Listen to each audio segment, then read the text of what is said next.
Mesdames et messieurs, bienvenue. Bienvenue dans cette autre édition de Médecine et Tradition. Alors, médecine et tradition, c'est un concept du Dr Joya avec la collaboration de l'Association pour la valorisation de la médecine traditionnelle au Cameroun. Alors, dans Médecine et Tradition d'aujourd'hui, nous allons parler du dysfonctionnement érectile.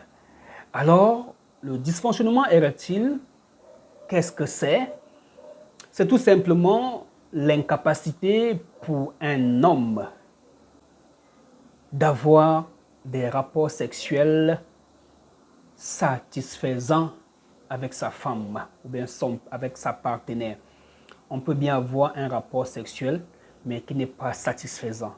Qui n'est pas satisfaisant, pourquoi? Parce qu'à peine on a commencé, on a éjaculé. On va parler d'éjaculation précoce.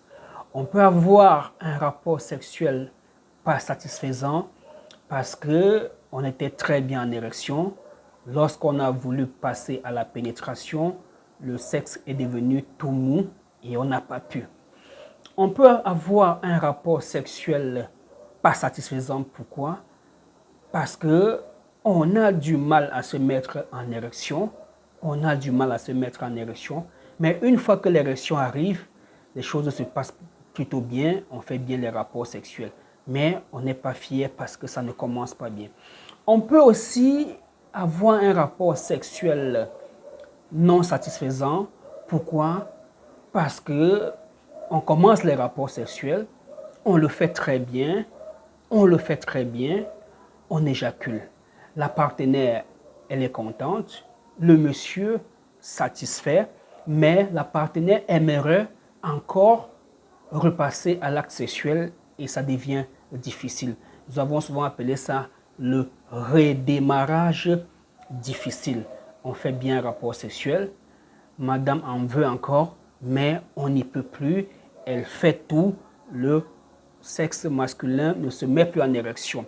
C'est un rapport sexuel non satisfaisant.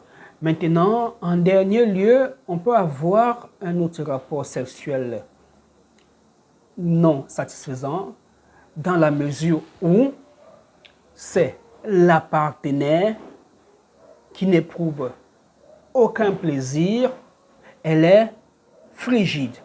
Là, il s'agit plutôt de la partenaire qui a un souci, elle est frigide. Frigide veut dire qu'elle ne ressent rien. On peut avoir aussi une partenaire qui n'est pas frigide, mais qui n'atteint pas l'orgasme. Oui, qui n'atteint pas l'orgasme, elle ne jouit pas. Alors, on va revenir encore sur le monsieur qui a un rapport sexuel non satisfaisant parce qu'il n'arrive pas à faire jouir sa femme. Il peut faire pendant des heures, plusieurs fois, mais la femme n'atteint pas l'orgasme. Tu veux prendre quelque chose? Je veux prendre le fichier avec le bic.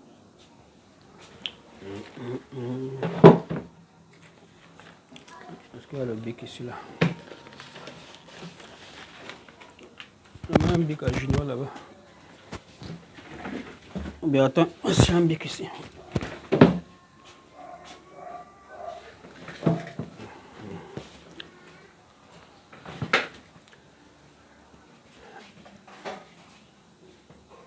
Voilà, ce sont les aléas du direct. Pendant que j'enregistrais, la secrétaire est entrée brusquement. Elle voulait une fiche de consultation. Elle a dit vide, vierge, avec un stylo. Elle est partie. Voilà, j'ai perdu les idées, mais je me retrouve. Alors, je parlais de cette dame qui ne parvient pas à avoir un orgasme depuis qu'elle est en couple avec ce monsieur. Dans son précédent mariage, dans sa précédente relation, elle connaissait l'orgasme. D'accord, l'orgasme tout simplement veut dire que la femme a eu un plaisir qui est monté, jusqu'au sommet et elle a éjaculé, elle a joui. D'accord, c'est une femme dite fontaine peuvent éjecter des liquides que tout le monde peut voir. Mais nous allons les laisser tranquilles, les dames, parce qu'elles sont un peu bavardes sur ce sujet, alors qu'il existe des solutions pour elles. Et nous allons revenir au monsieur, au cher monsieur. Alors, cher monsieur, si vous ne parvenez pas à satisfaire votre femme, d'accord, premièrement, qu'est-ce qu'il faut faire? J'invoque ici la méthode traditionnelle, médecine et tradition. Dans la tradition, qui n'a rien à voir avec les pratiques ésotériques, la tradition, ça veut dire les us et coutumes d'un peuple. Dans la tradition, il existe des aliments, des plantes, des racines, des feuilles, des fruits que les hommes du village consomment de temps en temps sans même être malades. Il existe des fruits, des racines, des bois que les hommes du village mettent dans leur boisson traditionnelle alors qu'elles n'ont même pas un problème. Parfois, elles vont vous dire, c'est pour laver les reins. Oui, on accepte l'expression laver les reins, c'est la médecine, c'est médecine et tradition, c'est des gens qui n'ont pas fait l'école. En principe, ces personnes ne lavent pas les reins, mais purifient leur sang. Parce que tant que le sang est purifié et propre, débarrassé des métaux lourds, débarrassé des différents acides qu'on retrouve dans les urines que les reins laissent parfois passer, alors ces messieurs vont être super virils. Voilà pourquoi dans les villages, il est difficile de trouver un homme qui ne bande pas vraiment. Pourquoi? Parce que c'est depuis sa tendre jeunesse qu'il consomme un certain nombre de choses comme aliments, comme boisson ou comme par plaisir. Certaines personnes mangent du maïs grillé accompagné des arachides, ce qui leur procure de la vitamine C, du zinc, ce qui est à l'origine d'une bonne spermatogénèse et d'une bonne activité sexuelle.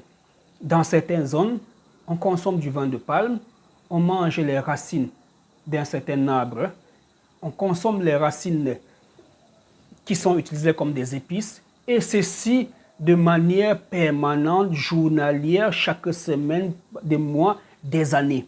D'accord? Ça fait que l'homme est constamment performant. Voilà pourquoi il peut se permettre d'aller prendre une deuxième femme, une troisième. Voilà pourquoi c'est l'homme en Afrique qui initie le jeu sexuel.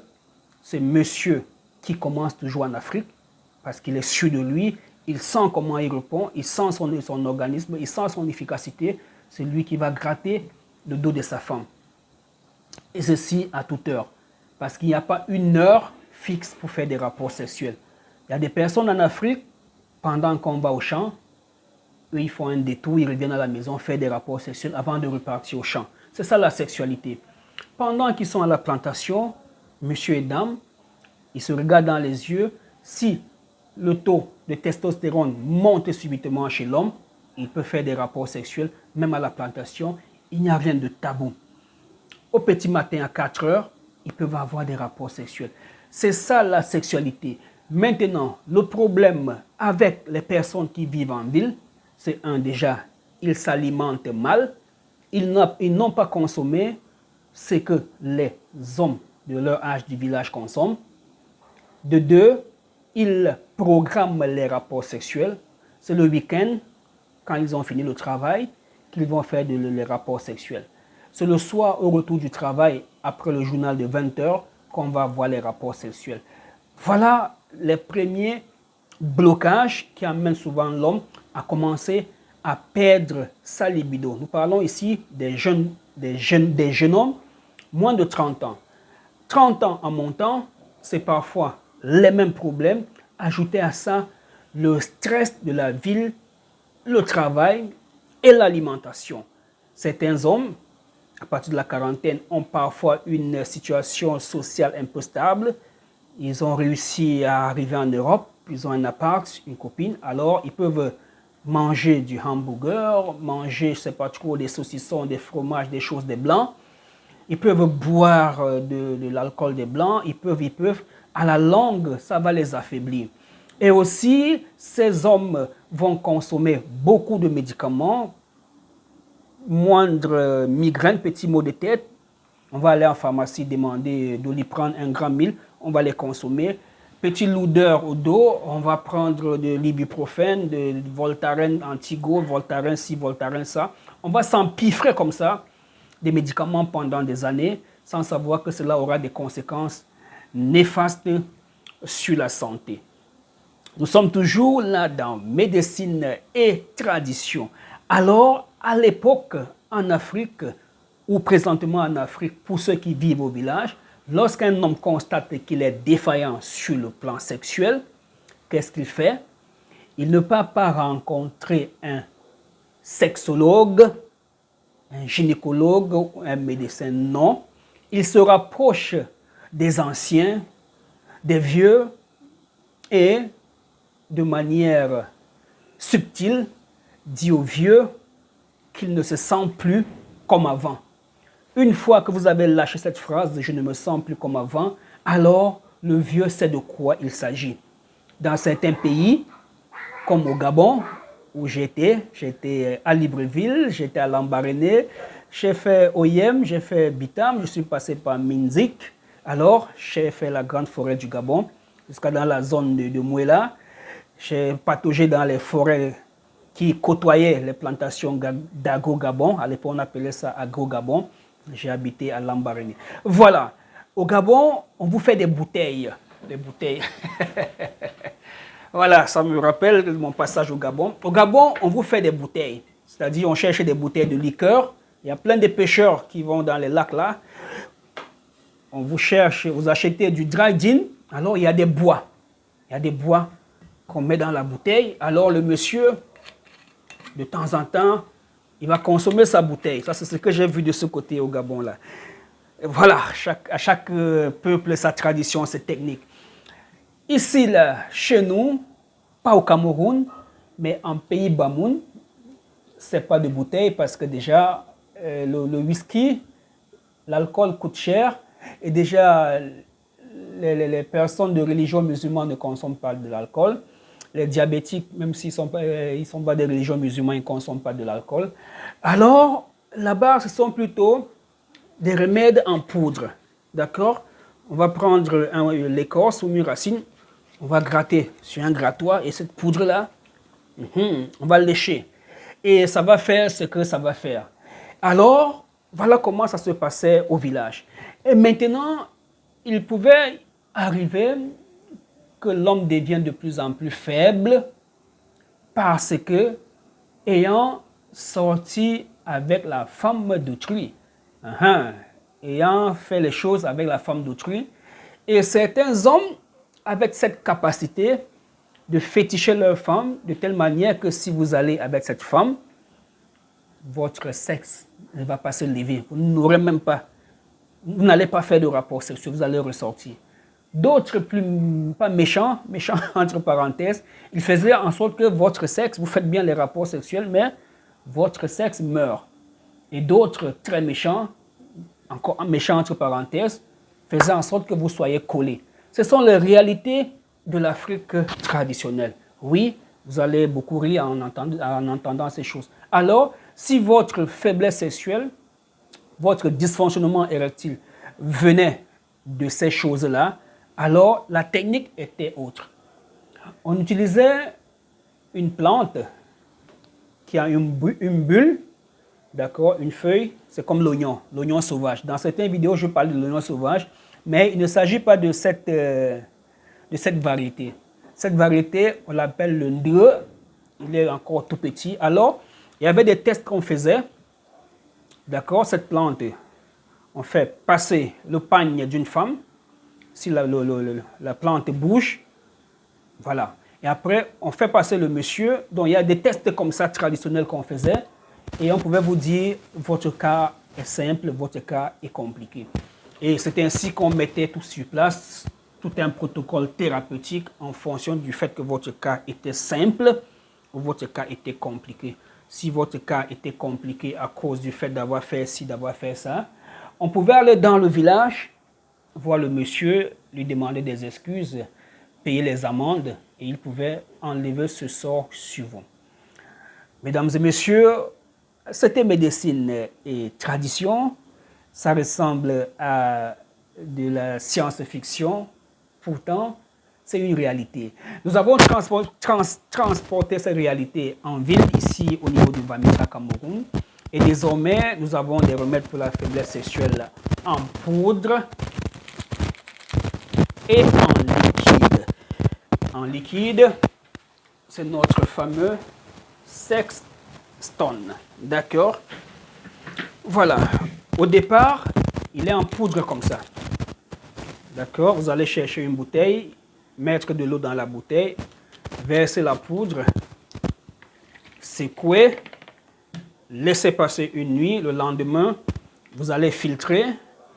Les résidus qui vont rester sur le filtre, vous allez jeter, vous allez boire le liquide, vous allez tremper encore un autre sachet pour la nuit suivante. Le Sextone est d'une efficacité incroyable. Mais si ça ne marche pas chez vous, attention, attention, il se peut que vous soyez diabétique ou hypertendu. Et si c'est connu avant, alors on va faire des efforts pour régulariser votre tension, baisser la glycémie avant de vous demander de commencer à consommer le Sextone.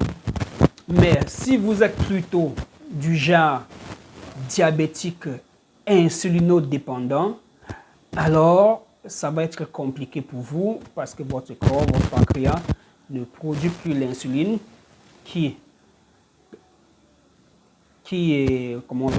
détruit les sucres. Alors ça va être compliqué. Donc si vous avez plutôt un diabète de type 2 dû à un pic de glucose élevé dans le sang, la glycémie élevée, alors le Sextone, ça passe avec vous. Si vous êtes hypertendu, on va stabiliser votre tension. Mesdames et messieurs, c'était le docteur Joya dans Médecine et Tradition. À bientôt pour d'autres explications concernant les traitements comparés des médecines traditionnelles de l'époque et de la naturopathie aujourd'hui. N'hésitez pas à prendre le numéro WhatsApp qui s'affiche au bas de votre petit écran. Écrivez-nous, nous allons discuter et des tentatives de solutions vont être données. Oui, partout où vous allez, ce sont des tentatives de solutions qu'on vous donne. À l'hôpital, tout ce que le médecin fait là avec sa blouse blanche, il écrit, c'est une tentative de solution qui peut marcher comme ça ne peut pas marcher. Et lorsque ça ne marche pas, quittez de là, venez aussi vers nous pour une autre tentative de solution avec les plantes naturelles. À bientôt.